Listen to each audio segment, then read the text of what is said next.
안녕하십니까. 책 읽는 사제입니다. 여러분, 국민의힘 지지율과 윤 대통령의 지지율이 올라가면 올라갈수록 이재명의 속이 타는 것 같습니다.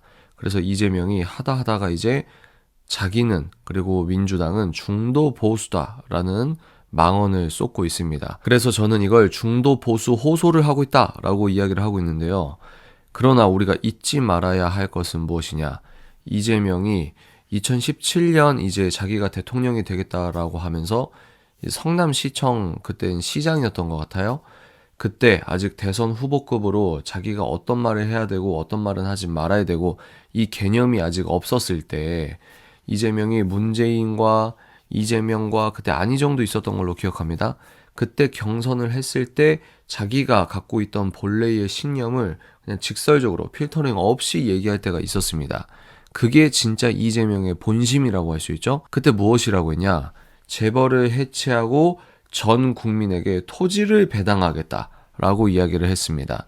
이런 이야기를 대한민국 땅에서 자유민주주의와 자유시장 경제를 헌법에서 인정하고 있는 이 나라에서 이런 워딩을 대선 후보라고 하는 사람이 얘기하는 것 자체가 대한민국이 얼마나 미쳐 있는가를. 그런데 이때가 2025년이 아니라 2017년에도 우리 국민들의 정신적 좌경화가 너무나 심각했다는 것을 우리는 알 수 있는 겁니다.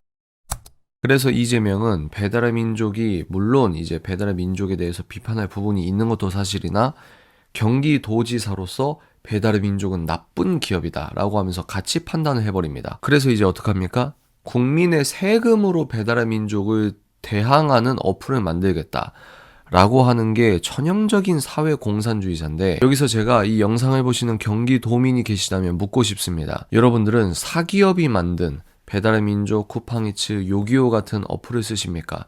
아니면 이재명이 만든다고 하는 착한 어플, 경기도에서 만든 배달 어플을 쓰실 겁니까?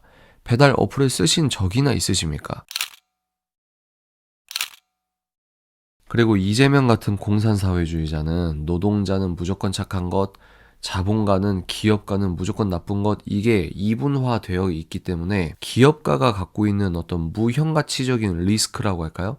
이런 내용 자체는 생각을 안 하는 겁니다. 그러니까 이 작은 어플, 배달의 민족이나 쿠팡이츠 같은 이 어플 하나에 녹아져 있는 기업가의 어떤 리스크, 도전정신, 그리고 돈으로 환산할 수 없는 각종 도표들을 이 사람들은 인정을 안 해버리는 거죠.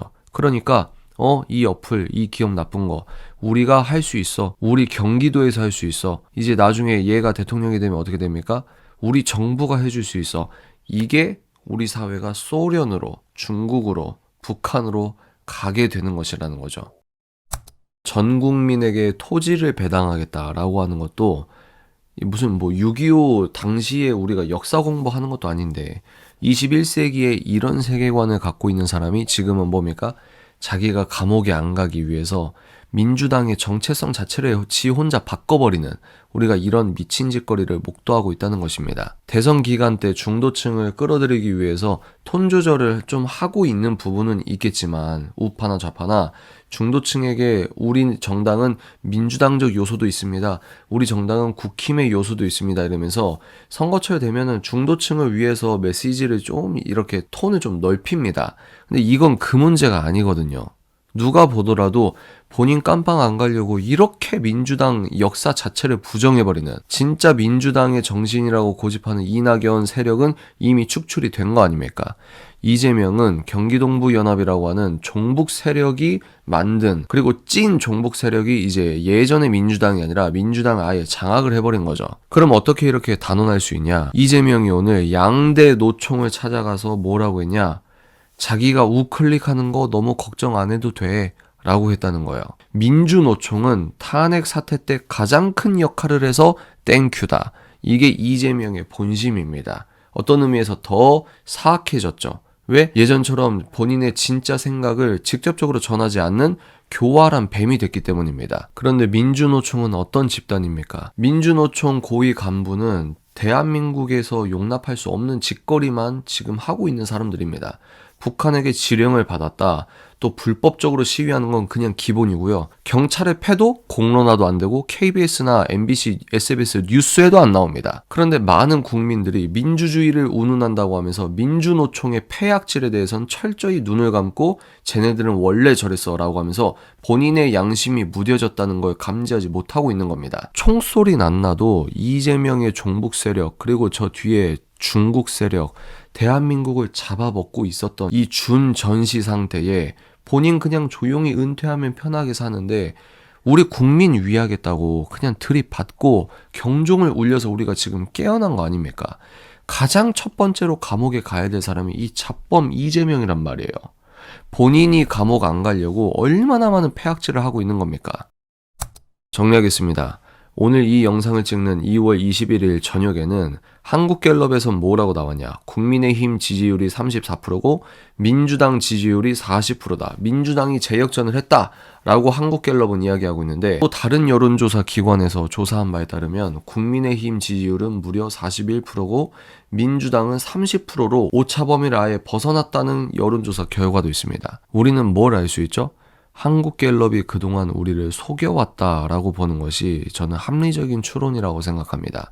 그나마 전 국민이 눈을 떴기 때문에 밴드웨건 효과를 이용해서 전 국민의 눈가기를 속였던 그런 정치 집단의 일환으로 한국갤럽의 조사가 아니라 정말 국민들의 참뜻을 물어보는 여론조사 기관도 늘어나고 있다는 겁니다. 그래서 우린 뭘 알 수 있습니까? 이재명이 저렇게 발악하는 건 민주당 내에서도 위기감이 고조되고 있기 때문이다. 물론 종북 세력이 민주당을 아예 장악한 것들을 쉽게 놔줄 리가 없습니다. 그럼에도 불구하고 더 많은 국민들이 깨어난다고 하면 이재명의 입지는 흔들리는 것이 맞습니다. 그리고 그 냄새를 가장 빠르게 정확하게 맡고 있는 여러 종북 세력 그리고 부역 세력들이 있죠. 이 사람들이 분열과 균열이 날 때 윤 대통령께서는 하루빨리 직무를 복귀하실 가능성이 커지는 것이다. 그래서 우리는 때를 어떤지 못 어떤지 진실을 여러 주변에 적극적으로 알려야 한다. 지금은 전시 상황입니다. 지금은 체제 전쟁 중입니다. 다음 영상에서 찾아뵙겠습니다.